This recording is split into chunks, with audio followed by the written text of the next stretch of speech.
읽겠습니다. 우리 주 예수 그리스도의 하나님이신 영광의 아버지께서 지혜와 계시의 영을 여러분에게 주셔서 하나님을 알게 하시고 여러분의 마음의 눈을 밝혀주셔서 하나님의 부르심에 속한 소망이 무엇이며 성도들에게 베푸시는 하나님의 영광스러운 상속이 얼마나 풍성한지를 여러분이 알게 되기를 바랍니다. 또한 믿는 사람들인 우리에게 강한 힘으로 활동하시는 하나님의 능력이 얼마나 엄청나게 큰지를 여러분이 알기 바랍니다. 하나님께서는 이 능력을 그리스도 안에 발휘하셔서 그분을 죽은 사람들 가운데서 살리시고 하늘에서 자기의 오른쪽에 앉히셔서 모든 정권과 권세와 능력과 주권 위에 그리고 이 세상뿐만 아니라 오는 세상에서 일컬을 모든 이름 위에 뛰어나게 하셨습니다. 하나님께서는 만물을 그리스도의 발 아래에 굴복시키시고 그분을 만물 위에 교회의 머리로 삼으셨습니다. 교회는 그리스도의 몸이요 만물 안에서 만물을 충만케 하시는 분의 충만함입니다. 아멘. 진짜 질병 가운데 있는 분들의 간절한 마음이 느껴집니다. 여러분, 우리 성도들이 연합하여 합심하여 하나님의 역사를 구할 때 의인의 간구는 역사하는 힘이 크다고 했습니다. 하나님의 은혜로 구원받아 의롭다함을 여김받은 우리가 연합하여 하나님께 은혜를 구할 때 하나님이 치유의 역사를 분명히 허락하실 줄을 믿습니다. 육신의 질병도 치유되고 우리의 영혼에 정말로 영혼이 잠들어 있는 것 같은 상황 가운데서 우리의 영혼이 깨어나는 밤이 되기를 원합니다. 금요성령 집회 시간마다 하나님이 일하고 계시다 하는 것을 경험합니다. 함께 기도하고 또 성도들로부터 또 기도 제목을 통해서 하나님이 일하셔서 치유하시고 일으키시고 소망을 회복하고 기도의 삶이 회복되는 놀라운 일들을 전해 듣습니다. 여러분, 진짜 이곳에서 하나님의 역사를 경험하는 이 집회의 시간이 되기를 원합니다. 진짜 성도들이 기도하여 하나님의 역사를 경험한다는 것은 너무나 자연스러운 일입니다. 그런데 우리에게는 어느덧 좀 특이한 일, 특별한 일 아니에요. 여러분, 금요성령 집회 시간마다 우리가 주의 이름을 부를 때마다 하나님은 강하게 역사하실 줄을 믿습니다. 여러분, 더욱더 기도하는 우리 매화교회 성도들이 되기를 원합니다. 여러분, 배고프면 여러분 어떻게 하세요? 배고프면 여러분 아마 먹을 것을 찾으실 거예요. 허기를 느끼면 채우려고 합니다. 여기에 좀 먹을 거에 예민하신 분 계세요? 한 끼라도 굶으면 진짜 막 화가 나고 누가 내 음식에 손을 대면 막 진짜 막 속에서 막 분노가 일어나고 여러분 이런 분은 없으실 거예요. 그렇죠? 혹 있으시면 오늘 회개하시기 바랍니다. 여러분 진짜 우리가 허기를 느끼면 힘이 빠져요. 일하려고 하면 음식이 필요합니다. 그런데 한 가지 중요한 질문이 있어요. 우리가 육신을 위해서는 허기를 느끼면 채웁니다. 근데 여러분 영적인 허기를 느끼세요?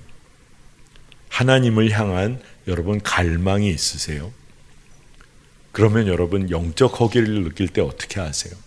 말씀을 보시나요? 하나님의 이름을 부르며 간절히 기도하시나요? 여러분 우리가 영적인 허기를 느끼지 못하고 그렇게 살고 있다면 그것은 진짜 비참한 삶이에요. 하나님이 우리를 하나님의 형상으로 창조하셨는데 영적인 갈급함이 없고 하나님을 구하는 삶이 없고 전혀 기도하며 주의 이름을 부르는 삶이 없다. 그건 진짜 영적으로 비참한 삶을 사는 거예요. 여러분 비참하다는 것이 왜 비참할까요? 영적인 것에 관하여 허기를 느끼고 하나님을 구하는 삶이 없으니까 그 삶은 어떤 방향으로 흐르겠습니까? 육적인 욕구만을 채우려고 살게 돼요. 겉으로는 세련되고 겉으로는 남들 보기에 아름다워 보일지 모르지만 속 깊은 곳에서는 육적인 욕구만을 채우려고 살아요. 그리고 세상이 이끄는 대로 살아갑니다. 그렇기 때문에 사실은 비참한 삶이에요. 마지막 때가 되면 다 드러나요. 얼마나 비참한 삶인지. 여러분, 그러나 우리가 영적인 허기를 느끼고 하나님 앞에 더욱더 나가기를 원하고 주의 이름을 부르며 간절히 기도하게 되면 주님께서는 우리에게 말씀을 허락해 주세요. 기도할 때 응답해 주세요. 하나님이 우리에게 하나님의 영광을 보게 해 주세요. 진짜 그렇습니다. 여러분, 한번 생각해 보세요. 배고파하는 자녀에게, 하나님의 이름을 부르며 배고파하는 자녀에게, 영적인 허기 가운데 주님을 갈망하는 자녀에게 하나님이 어떻게 하시겠어요? 주님의 꼴을 먹여주실 거예요. 하나님의 말씀의 풍성함을 허락해 주실 거예요. 자녀의 권세가 회복된 삶을 이 세상 가운데서 누리게 해 주실 거예요. 여러분, 그러니 여러분, 오늘 이 밤에 주님을 구하는 그 마음이 여러분 안에 불일 듯 일어나시기를 축복합니다. 우리가 하나님의 말씀을 깊이 깨닫는 것은 굉장히 중요한데, 하나님의 말씀을 잘 이해하고 하나님의 그 뜻을 정확하게 깨닫는 일은 우리가 단지 갈망한다고만, 우리의 갈망만으로는 이루어지는 것은 아니에요. 왜냐하면 하나님이 도우셔야 하기 때문에 그래요. 그냥 내 노력으로만 이루어지는 것, 갈망만으로는 이루어지지 않아요. 주님께서 그 말씀을 깨달을 수 있도록 우리의 눈을 열어주시고 마음에 이해할 수 있는 지혜를 부어주시면 주님께서 우리가 정말 그 말씀을 깨닫도록 도우시는 거죠.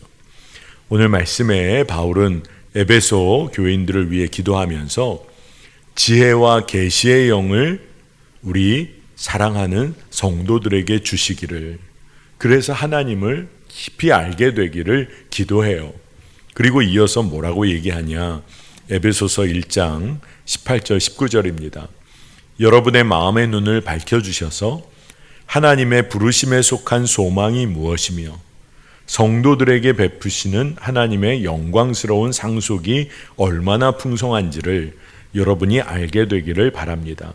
또한 믿는 사람들인 우리에게 강한 힘으로 활동하시는 하나님의 능력이 얼마나 엄청나게 큰지를 여러분이 알기 바랍니다. 아멘.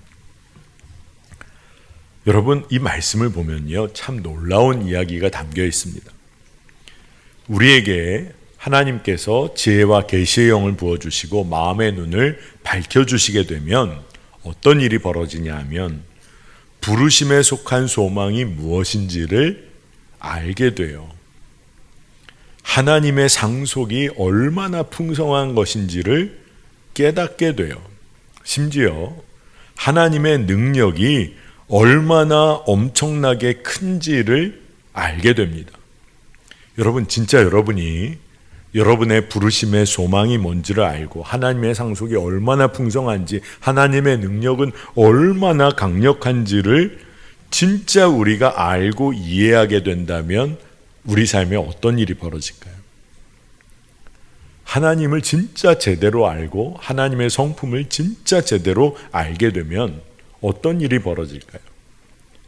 여러분, 아마 여러분들이 하나님의 말씀대로만 살게 될 거예요. 진짜 그래요. 하나님이 어떤 분이신지, 하나님의 능력이 얼마나 크신지, 우리를 어떤 부르심 가운데, 소망 가운데로 인도하시는지를 알게 되면 우리의 삶은 하나님의 손에 사로잡혀 그 말씀대로만 살게 될 것이고 하나님의 말씀만 사모하게 될 거예요. 여러분, 그렇다면 하나님의 말씀을 깊이 깨닫기 위해서 하나님께서는 우리를 이끌어 주시는데 하나님이 부어주시는 도움이 있어야 돼요. 그것이 뭐냐 하면 하나님의 마음이 부어지는 거예요. 하나님의 마음, 하나님의 눈이 우리에게 믿음의 눈으로 부어져야 돼요. 그래서 하나님이 우리의 시선을 붙잡아 주시는 겁니다. 여러분, 이를 위해서 우리가 진짜 준비해야 할 게 뭘까요? 하나님의 말씀을 진짜 이해하고 하나님을 더 깊이 알기 위해서 우리가 뭘 준비해야 할까? 첫 번째가 너무 단순한 이야기 같지만 여러분이 한 가지 믿음을 꼭 가지셔야 돼요. 그것은 뭐냐 하면 하나님은 언제나 나에게 말씀하고 계시다. 늘 말씀하고 계시다. 그래서 하나님은 나에게 진리의 말씀을 들려주신다. 그래서 내가 그 하나님의 음성 듣기를 원하는지를 늘 점검해 봐야 돼요. 한 가지를 분명히 해야 합니다. 하나님은 언제나 나에게 분명하게 말씀하신다. 그러면 하나님은 늘 우리에게 말씀하시는데 문제가 뭘까요? 여러분 아마 다 아실 거예요. 여러분 핸드폰 꺼놓으실 때 있죠? 아유, 왜 이렇게 귀찮은 전화가 많이 와? 핸드폰 꺼놓거나 와도 받지 않거나.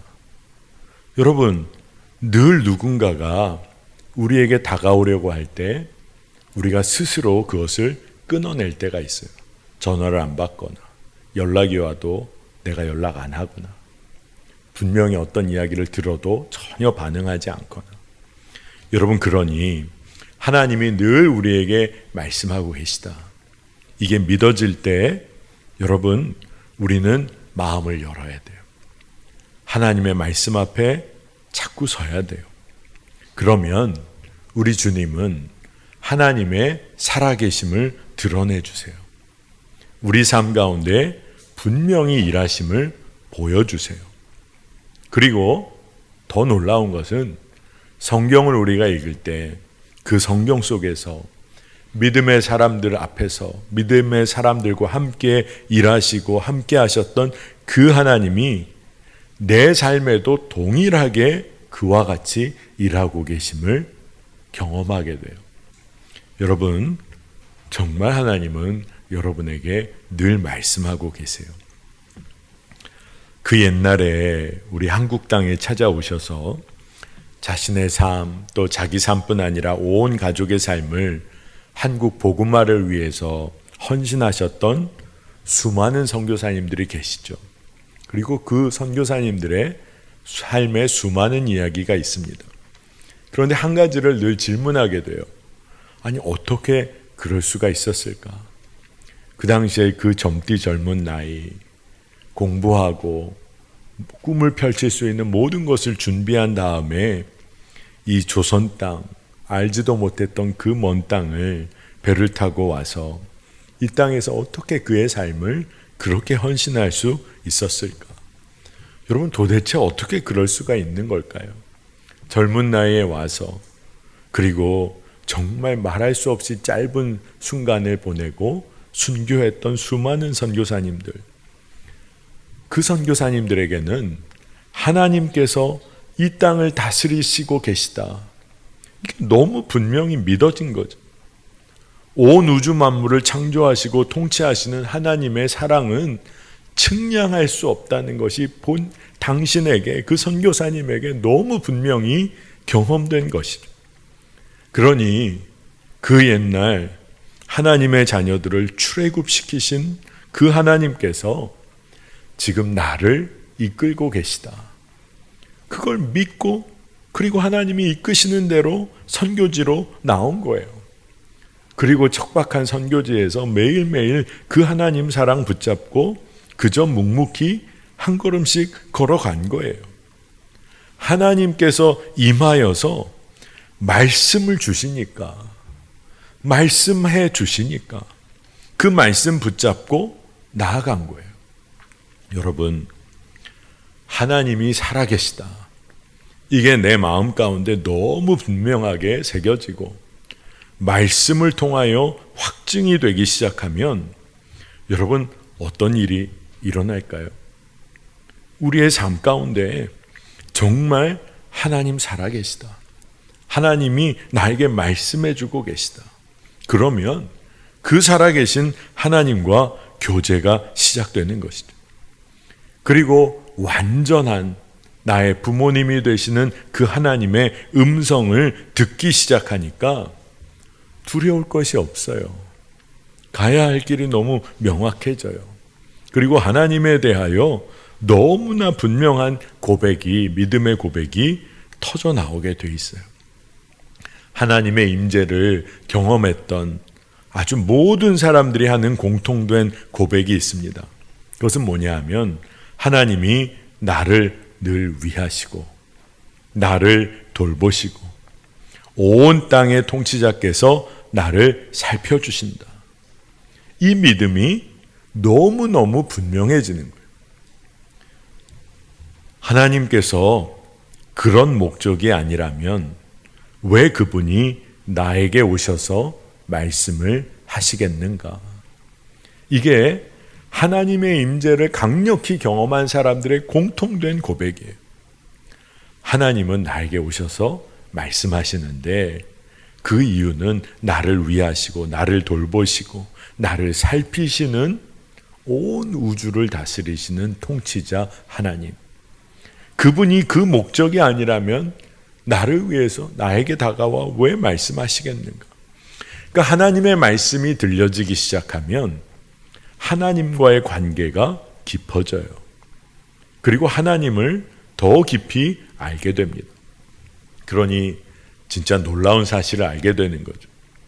하나님이 얼마나 큰 사랑으로 나에게 찾아오시는지를 알게 되고 더 놀라서 깜짝 놀라게 되는 건 그런 하나님 앞에서도 내가 그 사랑 안에 거하지 못하고 때로는 도망가려 하고 있는 나의 모습을 발견하면서 더 놀라는 것이죠. 여러분, 하나님은 우리에게 말씀하시는 분이세요. 그것을 꼭 믿으시기 바랍니다. 두 번째로 준비해야 할 것이 있어요. 그것은 뭐냐 하면 하나님은 살아 역사하시고 날 사랑하신다. 하나님이 날 사랑하시는 분이라는 것을 믿는 거예요. 그래서 하나님께서 날 사랑하신다. 살아계셔서 날 사랑하신다. 이걸 확인할 수 있는 방법이 어디 있을까요? 그것은 매일매일 주님의 말씀을 확실하게 읽고 묵상하는 거예요.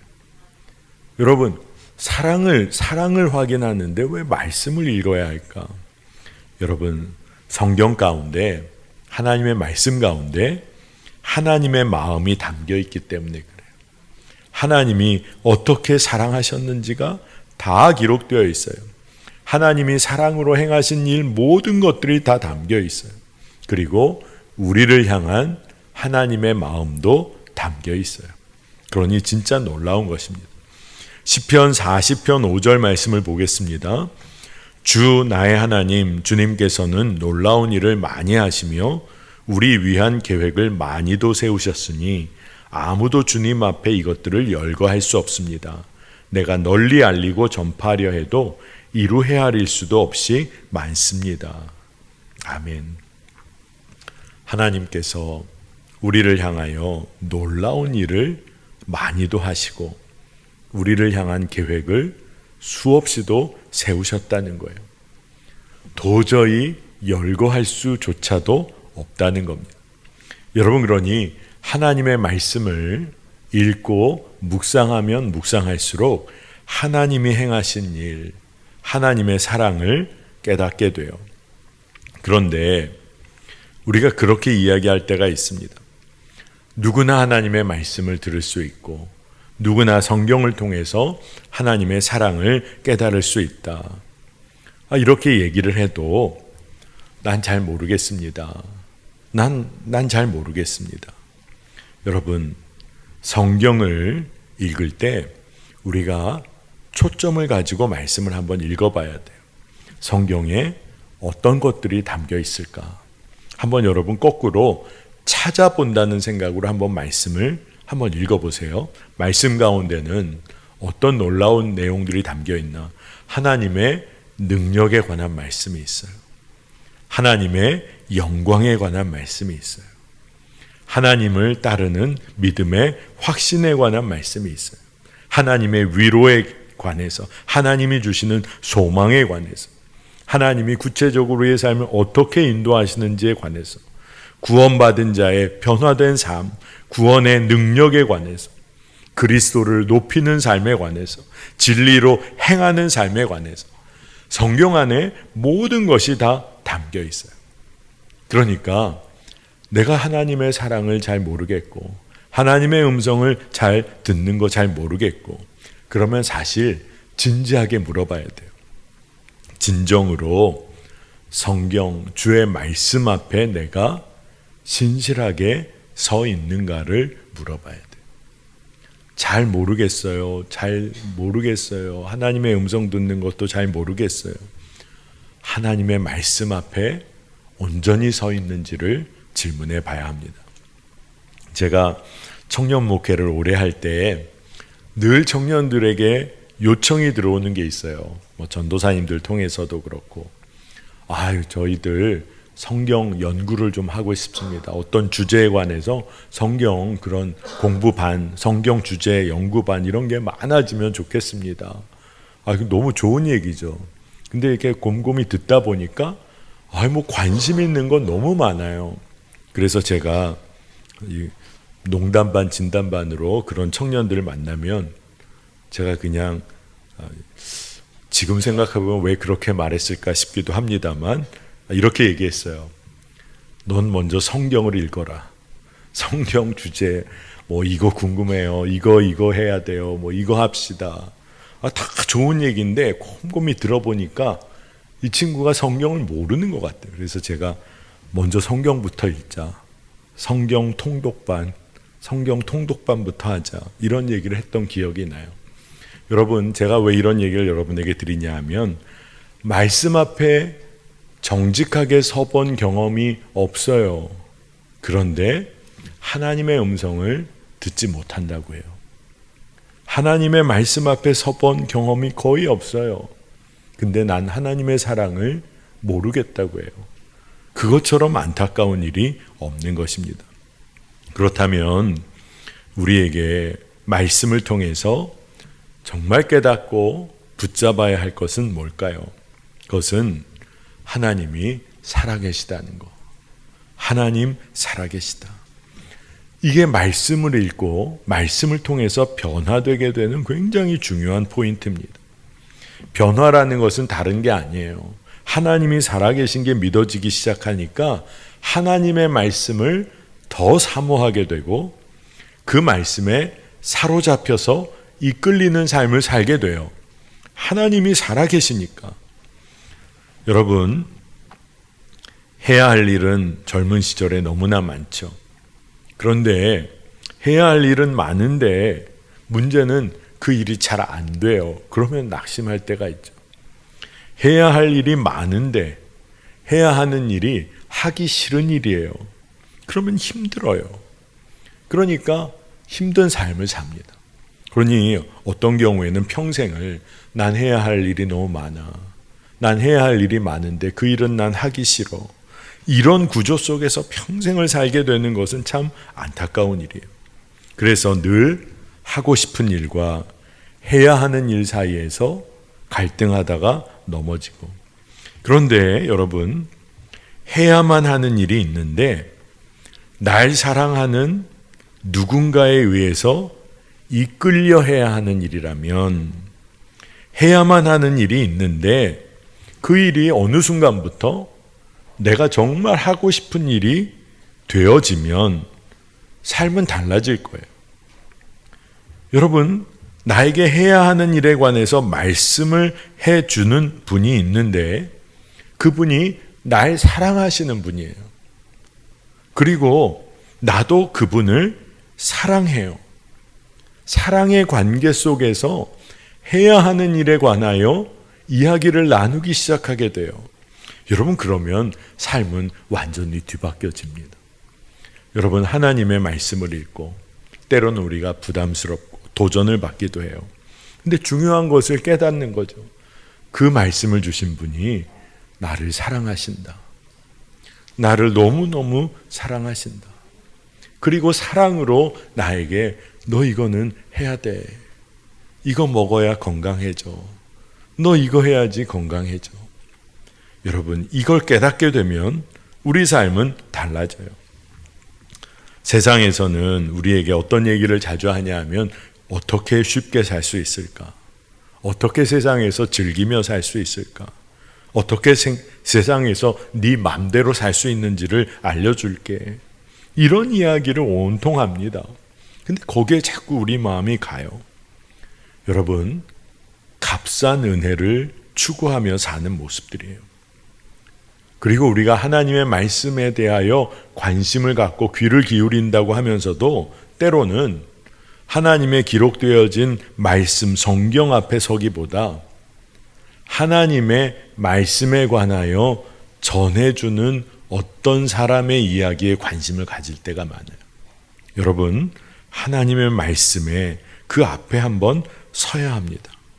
그래서 말씀에 사로잡혀서 하나님의 말씀은 힘이 있고 능력이 있어서 여러분의 삶을 정확하게 인도해 주실 거예요. 제가 예전에 여러분에게 이렇게 나눴던 이야기인데 기억하시는 분도 있을 겁니다.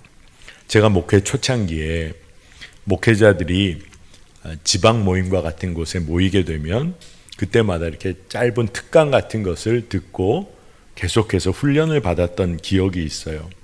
제가 뉴욕에 있을 때 그 지방 모임에 뉴욕 연회의 감독님이 참가를 해주셔서 저희 그 지방에 속한 목사님들에게 한 가지 이야기를 해주셨습니다. 아직도 기억이 나요. 한 목사님이 목회를 아주 잘하고 계셨는데 어느 주일 오후에 주일에 이제 주일 예배와 모든 것이 다 끝나고 사무실에 목사님이 홀로 계시는데 한 성도님이 사무실에 방문하셨다는, 그 교회에 출석한 성도님이 이야기인즉슨 목사님, 저희 가정이 저 길 건너편에 새롭게 생긴 교회, 그 교회로 옮기게 되었어요. 옮기려고 해요. 그래도 목사님에게 인사를 하고 가야 할 것 같아서 사무실 문을 놓고 했습니다. 감사의 말씀도 그래도 전해야 할 것 같아서요. 이게 이제 주된 이야기입니다. 근데 이 목사님이 아마 궁금하셨던 것 같아요. 그래서 그 성도님에게 아니 왜 교회를 옮겨 그 교회로 가시려고 합니까? 근데 제가 그 이야기를 쭉 듣고 그 목사님이 묻지 말아야 할 질문을 한 것 같기도 하다는 생각이 들었습니다. 어떤 대답이 돌아왔냐 하면 제가 지금 출석하는 저희 이 교회에서 설교 말씀으로 채워지지 않는 게 있어서 교회를 옮기려고 합니다. 굉장히 당황스러운 대답이 온 거죠. 그 목사님에게는. 그래서 뭐라고 생각도 안 나게 인사가 오고 가고 축복을 해드리고 그 성도의 가정이 떠나가게 되었다는 거예요. 그리고 이제 이 목사님, 그 이야기를 듣고 성도를 떠나보내게 된 목사님이 마음에 어떤 마음이 들었을까요? 내가 설교를 더 잘해야겠다. 그래서 설교를 잘하려는 것에만 온통 마음이 쏟아져서 그렇게 열심을 다했다는 거예요. 설교를 잘하려고 하는 노력을 하는 게 잘못된 건 아니겠죠. 그런데 거기에 모든 마음이 쏟아져 매달렸는데 그럴수록 목회는 눌리고 어려워지고 마음은 묶이고, 그래서 이 목사님이 계속해서 기도하는데 어느 날 기도하다가 하나님이 주신 마음, 말씀을 주신 거죠. 하나님이 주신 마음이 넌 네가 설교 잘하여 말씀 먹이려 하지 말고 성도들이 스스로 나의 말씀을 묵상하여 스스로 꼴을 먹을 수 있는 성도를 세워내라. 이런 마음이 전혀 생각하지 못했던 하나님의 마음을 깨닫게 되었다는 거예요. 그러니까 이게 무슨 얘기냐면 나의 말씀으로 성도들이 스스로 밥도 해먹고 스스로 국도 끓여서 먹을 수 있는 성도를 세워내야 돼. 하나님의 말씀 앞에 진정으로 설 수 있는 성도를 세워내야 된다. 네가 설교 잘하는 거 말고 하나님의 말씀 앞에 설 수 있는 성도를 세워내야 돼. 이게 깨달아졌다는 거예요. 스스로 꼴을 먹을 수 있는 성도. 그래서 이 목사님이 설교를 잘하려는 그런 마음에서 벗어나서 성도들이 하나님의 말씀을 스스로 읽고 묵상하고 그 말씀을 삶에 적용할 수 있도록 그런 성도 세우는 일에 목회의 초점을 맞추기 시작했대요. 그리고 나니까 시간이 흐를수록 교회가 다 행복한 거예요. 왜냐하면 하나님의 말씀 앞에 함께 서니까, 하나님의 말씀이 이끄니까. 여러분, 그래요. 우리가 진정으로 기도해야 할 제목이 있다면 하나님, 우리의 눈과 귀를 열어주셔서 하나님의 놀라우심을 말씀을 통해 알게 해주세요. 하나님, 지혜와 계시의 영을 부어주셔서 그리스도의 사랑을 깊이 경험하게 해주시는데 말씀을 통해서 확증해 주세요. 하나님은 우리의 삶의 여러 가지 방면으로 우리에게 그것을 알게 해 주실 거예요. 그런데 미혹이 틈타지 않도록 하기 위해서는 하나님의 말씀을 통해서 확증함을 받는 것이 좋아요. 여러분이 진짜 이렇게 기도한다. 하나님, 눈과 귀 열어주셔서 말씀을 통해 하나님 경험하기를 원합니다. 여러분이 그렇게 기도한다면 주님께서는 분명히 만나주실 거예요. 분명히 역사해 주실 거예요. 시편 105편 4절 말씀을 보니까 주님을 찾고 그의 능력을 힘써 사모하고 언제나 그의 얼굴을 찾아 예배하여라. 주님을 찾는다는 것은 하나님의 임재를 구한다는 거예요. 히브리인들이 예전에 여호와의 얼굴을 구한다는 표현을 자주 썼어요. 하나님 앞에 선다는 거예요. 하나님의 얼굴을 구한다. 하나님 앞에 선다는 거예요. 여러분, 하나님 앞에 서게 되면 얼마나 마음이 떨리고 또한 동시에 황홀할까요? 여러분, 우리가 말씀 앞에 설 때 꼭 이와 같은 겁니다. 말씀 앞에 서게 되면 말씀 앞에서 우리는 두렵고 떨림을 경험해요. 그리고 또한 하나님의 놀라운 선하심을 경험합니다. 그래서 말씀을 깊이 내 마음 가운데 받아들이게 되면 어떤 일이 벌어질까요? 말씀을 깊이 받아들이면 하나님이 우리와 늘 함께 하심이 분명해져요. 하나님이 내 삶을 붙들고 계시다. 히브리서 1장 3절 보니까 그는 자기의 능력 있는 말씀으로 만물을 보존하시는 분이십니다. 하나님의 말씀을 깊이 받아들이면 하나님이 나와 함께 하시며 나를 붙들고 계시는구나. 이걸 알게 돼요.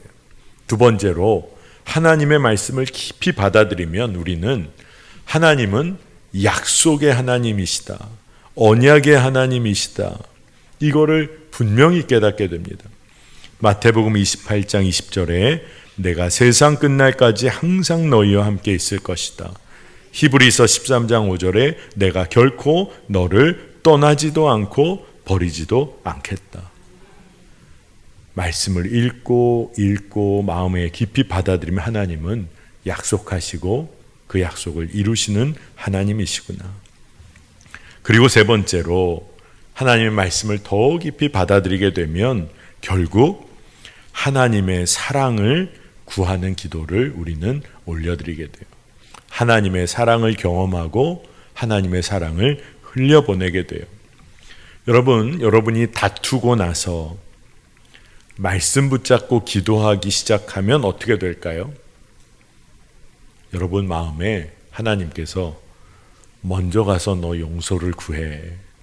아마 그 마음을 얻게 될 거예요. 도울 사람이 있어서 그 도울 사람이 자꾸 눈에 들어와서 말씀 붙잡고 기도하다 보면 어떻게 될까요? 지금 내 재정도 만만치 않은데 주님이 주시는 마음은 너 넘치도록 도와. 어떨 때는 하나님이 어떻게 내 사정은 안 봐주시나. 근데 이상하죠? 말씀을 붙잡고 기도해 보니까 하나님 주시는 마음이 너무 분명해요. 너 넘치도록 도와. 힘들고 어려운 일이 있어요. 누구도 그거 섬기려고 하지 않아서 이 일은 어떻게 하나. 말씀을 붙잡고 기도하기 시작했더니 하나님이 너무 단순한 답을 주시는 거예요. 네가 하면 되겠구나. 하나님, 아무도 할 사람이 없네요. 왜 없긴 왜 없어? 네가 있네.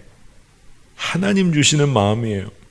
그렇게 말씀 붙잡고 기도하고 순종하다 보니까 하나님이 나를 얼마나 사랑하시는지를 깨닫게 돼요. 나에게 하나님의 뜻대로 행하도록 나의 삶을 계속 이끌어 가시는 하나님이 나를 얼마나 사랑하시는지를 알게 된다는 것입니다. 문제는 일상에서 하나님을 늘 구하며 살지 못한다는 거예요. 우리가 하나님의 임재를 우리가 늘 경험하지 못하며 살 때가 많다는 거예요. 여러분, 왜 그럴까요? 하나님은 늘 말씀하시고 늘 우리와 함께 하시는 분인데 왜 우리는 그 하나님을 늘 구하지도 못하고 늘 하나님의 임재 가운데 거하지도 못할까요? 왜 넘어질까요? 답은 너무 단순해요. 우리가 육신의 정욕에 이끌릴 때가 있기 때문에 그래요. 그로 인해서 말씀 앞에 제대로 못 설 때가 있어요. 의식적으로 말씀을 피할 때가 있어요. 우리의 생각과 마음을 하나님께 두어야 하는데 그때 그렇게 하지를 못할 때가 있어요. 여러분, 그런 때가 생긴다면 우리가 어떤 사람인지를, 우리의 정체성을 기억해야 돼요. 갈라디아서 5장 24절에 그리스도 예수께 속한 사람은 정욕과 욕망을 함께 자기의 육체를 십자가에 못 박았습니다. 아멘.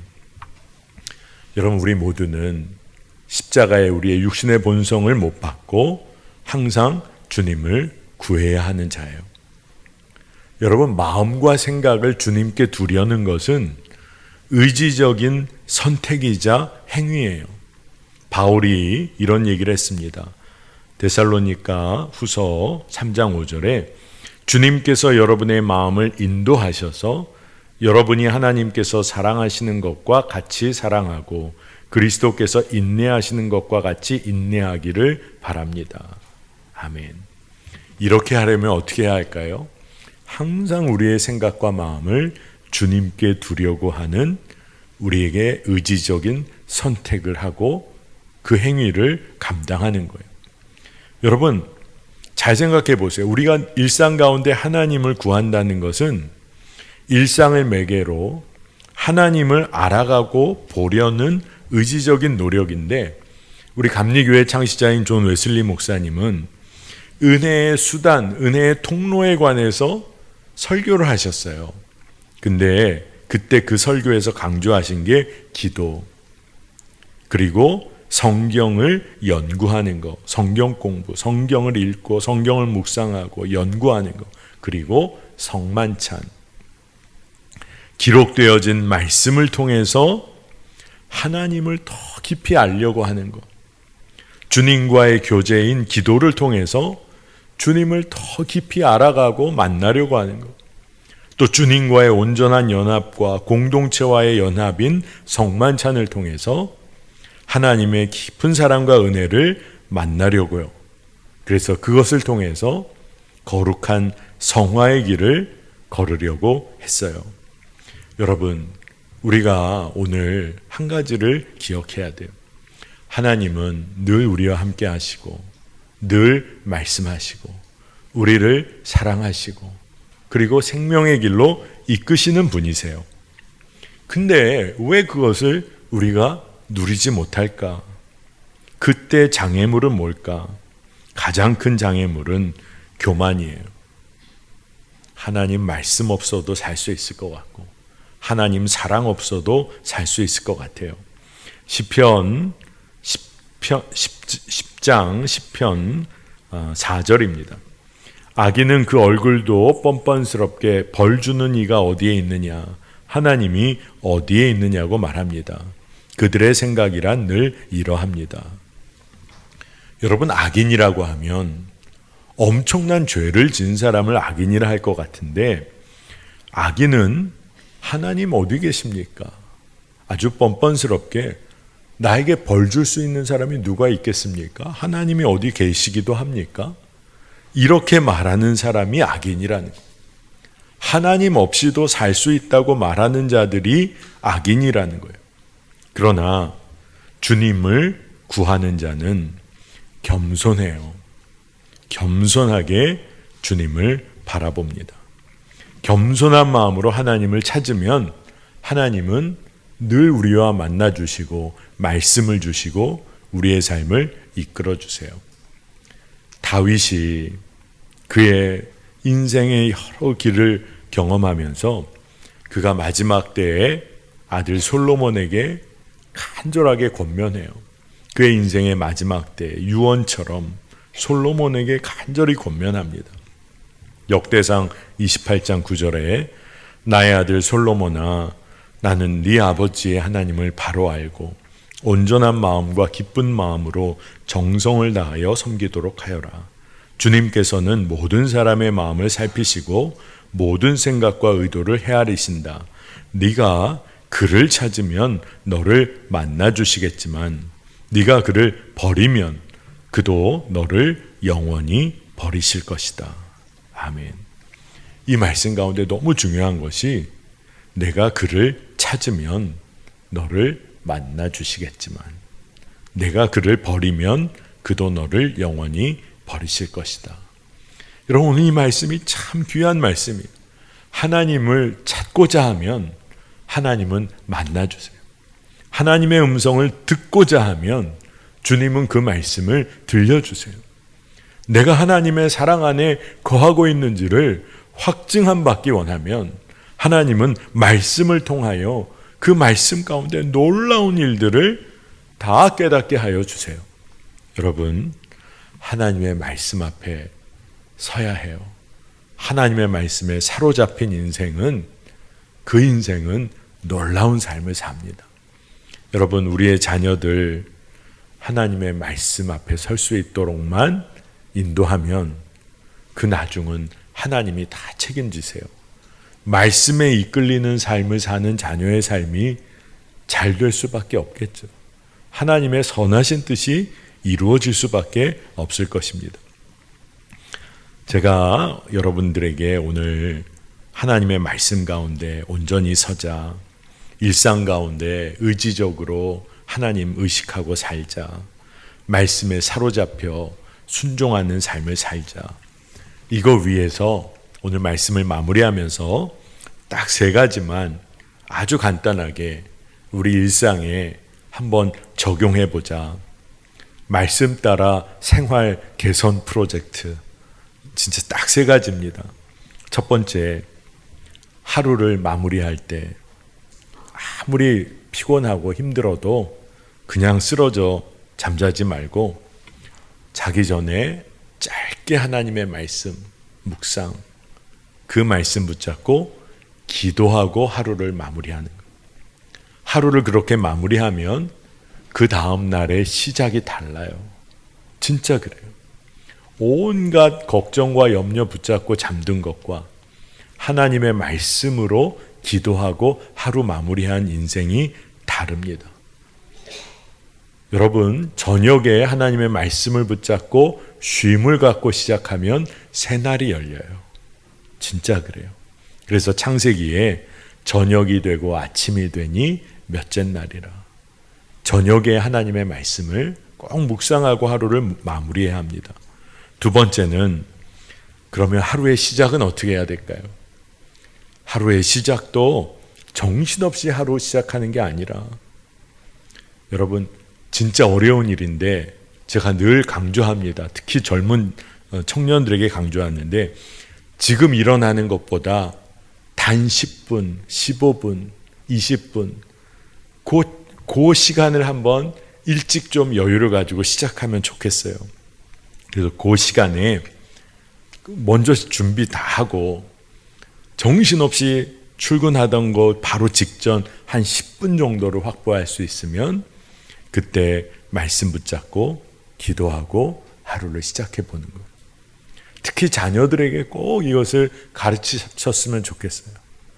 정신없이 학교 가는 거, 거기서 단 10분 하나님 앞에 기도할 수 있는, 그리고 세 번째로 이제 그렇게 저녁에 아침에 말씀 붙잡고 기도하면서 내 마음에 새겨진 말씀 한 구절, 그 한 구절을 하루 사는 동안 입술로 읊조리는 거예요. 말씀을 읊조리고 마음에 새기고 말씀을 입에 읊조리다 보면 어느 순간에 그 말씀을 적용해야 하는 순간이 올 거예요. 그러면 그 말씀에 순종하는 승리의 삶을 살아보는 거예요. 여러분, 하나님께서 내 맘대로 살지 않고 하나님 말씀 붙잡고 살기를 원합니다. 여러분의 삶에 기쁨을 주실 거예요. 여러분, 말씀 앞에 서야 합니다. 말씀에 사로잡혀 사는 인생 되기를 축복합니다.